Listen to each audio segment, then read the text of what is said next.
అందరికీ నమస్తే అండి. పరకామణి కేసు గురించి జగన్మోహన్ రెడ్డి చెప్పిన లాజిక్ వింటే ఖచ్చితంగా నవ్వుతారండి. చాలా సింపుల్గా అదొక చిన్న చోరీ అంట. కేవలం $9 మాత్రమే దొరకని దాని విలువ, మళ్ళీ ఇక్కడ లాజిక్ చూడండి, ఇక్కడ దాని విలువ 72,000. ఆ దొంగతనం చేసిన వ్యక్తి ఎవరైతే ఉన్నారో తిరిగి దేవస్థానానికి 14 కోట్ల రూపాయల విలువ చేసే ఆస్తులు రాసేసారు. ఇందులో ఏముంది, ఏం చేస్తున్నారు స్వామి అని చెప్పేసి అని ఆ దొంగతనం చేసిన వ్యక్తిని పొగుడుతూ వెనకేసుకొస్తూ మాట్లాడుతున్నాడు. ఒకసారి ఏమని మాట్లాడుతున్నాడు వినిపిస్తా చూడండి. కేసులు, ఈ పరకామణి కేసులు ఆశ్చర్య కలిగించే కేసు. నిజంగా ఈరోజు నిజంగా పరకామణి అనేది అసలు కేసు ఏంది అని ఒకసారి చూస్తే, ఆ రోజు హుండీ డబ్బులు లెక్కిస్తూ లెక్కిస్తూ చిన్న చోరీ, 9 నోట్లు, $9 వర్త్ 72,000 ఇండియన్ కరెన్సీ, 72,000 విలువ అంతే. ఏకంగా 14 కోట్ల రూపాయలు వర్త్ టీటీడీకి దేవునికి రాసిచ్చినాడు వాళ్ళ కుటుంబం. ఏది చేస్తా ఉన్నారు స్వామి మీరంతా? సొట్ట చేతులతో అట్ట కాదన్నా, ఈ పరకామణి కేసు అసలు నువ్వు సొట్ట చేతులతో ఇలా లేపేసినా సరే అది నువ్వు చెప్పిందే నిజమైపోతావు. నీకైనా బుర్రను మాట్లాడుతున్నావు, బుర్ర లేకుండా మాట్లాడుతున్నావా? చిన్న చోరియా, దొంగతనమే కదా. చిన్నదైనా పెద్దదైనా దొంగతనమే కదా. అందులో చిన్నది పెద్దదే ఉంటుందన్న, నాకు అర్థం కావట్లా. $9, $900, 72,000 విలువ కదా.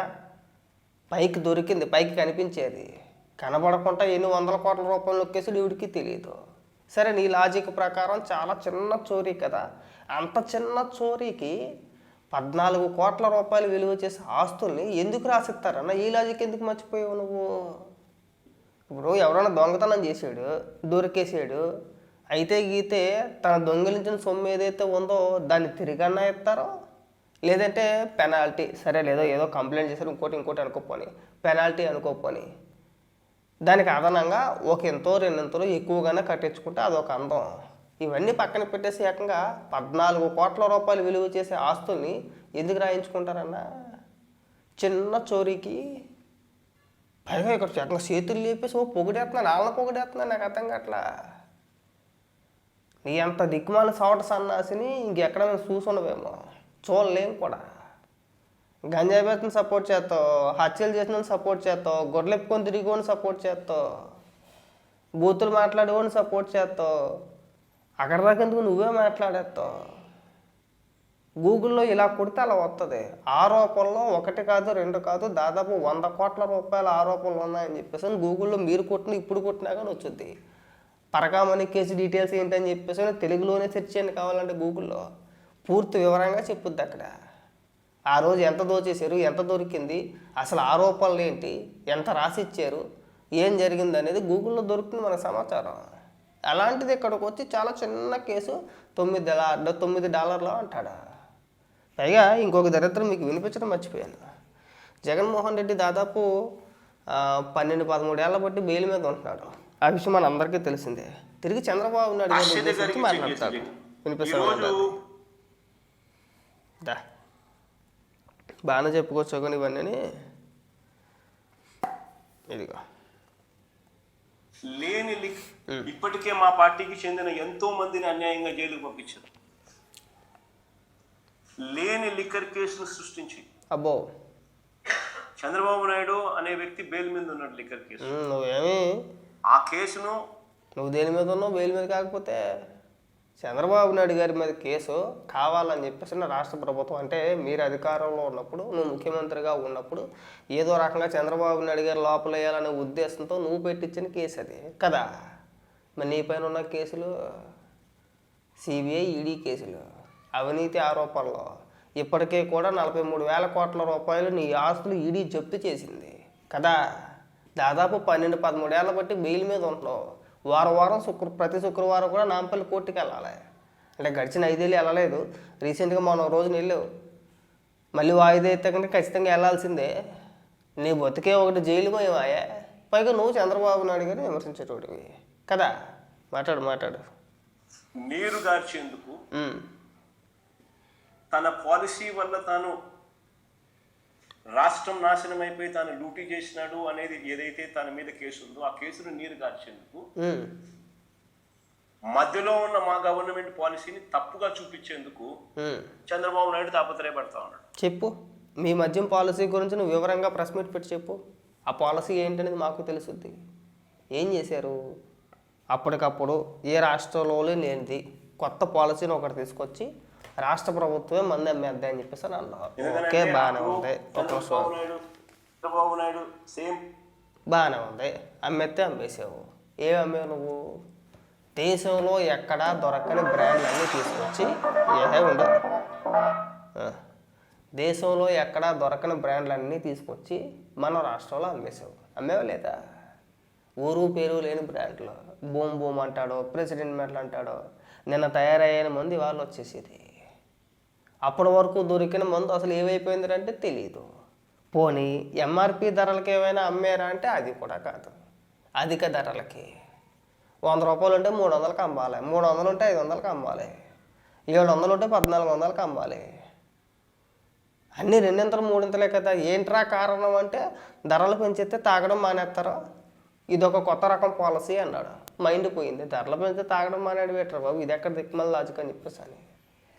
నువ్వు మద్యపానం పూర్తిగా నిషేధిస్తాను అన్నావు కదా, ఎందుకు చేయలేదు?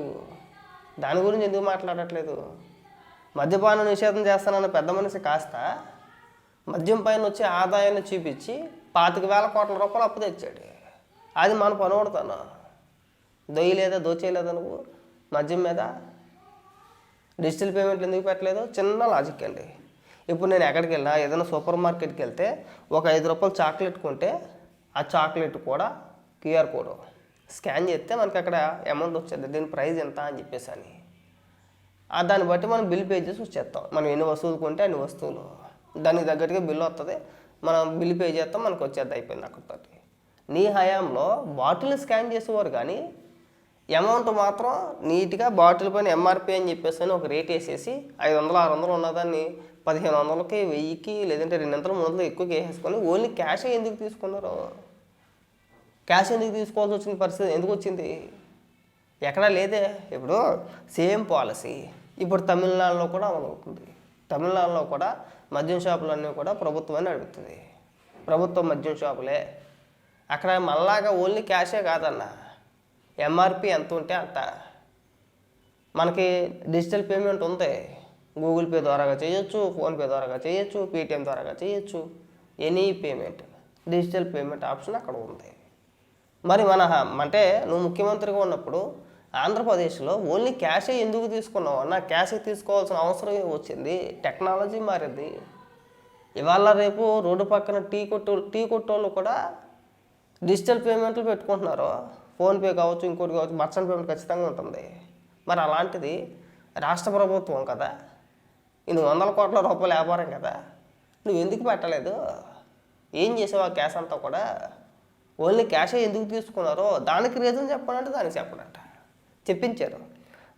పోతున్న మహేష్ చేత ఎవరి చేతో ఒక ప్రెస్ మీట్ పెట్టించి డిజిటల్ పేమెంట్ చట్టబద్ధత కాదు అన్నాడు. ఎరుపప్పులు అయిపోయారు. అక్కడ మళ్ళీ మాట్లాడితే ఉట్టు. పోతున్న మహేష్ మళ్ళీ అధికారికంగా ప్రెస్ మీట్ పెట్టి మాట్లాడితే ఉట్టు. ఆ దెబ్బతోటి క్లోజ్ అక్కడ. నువ్వు చెప్తావు సమాధానం? మీ హయాంలో లిక్కర్ పాలసీ గురించి మేము డిజిటల్ పేమెంట్లు పెట్టకపోవడానికి కారణం ఇది అని చెప్పేసి అని నువ్వు చెప్పగలుగుతావా? మీ హయాంలో ఆ శాఖకు సంబంధించిన నారాయణ స్వామి డిప్యూటీ సీఎం కదా, ఎక్సైజ్ శాఖ మినిస్టర్ నారాయణ స్వామి కదా, నారాయణ స్వామి ఎందుకు మాట్లాడట్లేదు దాని గురించి? నువ్వు ఎందుకు మాట్లాడుతున్నావు? సజ్జల రామకృష్ణారెడ్డి చేతి ఎందుకు మాట్లాడిపోతున్నావు? ఆ శాఖకు సంబంధించి మంత్రి ఎందుకు మాట్లాడట్లేదు? మాట్లాడాడు మొన్న ఇప్పుడు మాట్లాడాడు. ఆ పాలసీల గురించి గట్రా నాకేమీ తెలుతావు, నేను ఉత్తి డమ్మీకి కానీ సంతకం పెట్టమంటే పెట్టుకుని రమ్మంటే వచ్చి అంతవరకు తప్పితే నాకేం తెలుదు అంటాడు. మొన్న అయిపోయింది అక్కడితో క్లోజ్. ఇవాళ వచ్చి నువ్వు చంద్రబాబు నాయుడు గారు బెయిల్ మీద ఉన్నారని చెప్పేసి నువ్వు మాట్లాడాలి. అది కూడా నువ్వు ఒక దొంగపోయి ఉండి కదా. మనం ఒంటి నిండా ఎలాగా బురదుంది, పక్కోడు ఒంటి నిండా కూడా అంటించేయాలని చెప్పేసి అనే ఉద్దేశంతో నువ్వు ముఖ్యమంత్రి అయిన తర్వాత చంద్రబాబు నాయుడు గారు కేసులు పెట్టావు. ఏం చేసావు? ఎన్ని నిరూపించావు? ఒకవేళ నిజంగా చంద్రబాబు నాయుడు గారు గత హయాంలో 14 నుంచి 19 వరకు మధ్యలో ఒకవేళ లిక్కర్లో కనుక దోచేసి ఉంటే ఆ కేసుని సిబిఐకి ఎందుకు అప్పచెప్పలేదు? నువ్వు ఎందుకు అప్పచెప్పలేదన్నా? ఏమీ లేదు కాబట్టి కదా. ఇప్పుడు నీ కేసు ఉంది, నీ కేసు ఈడీ సిబిఐ దర్యాప్తులో ఉంది.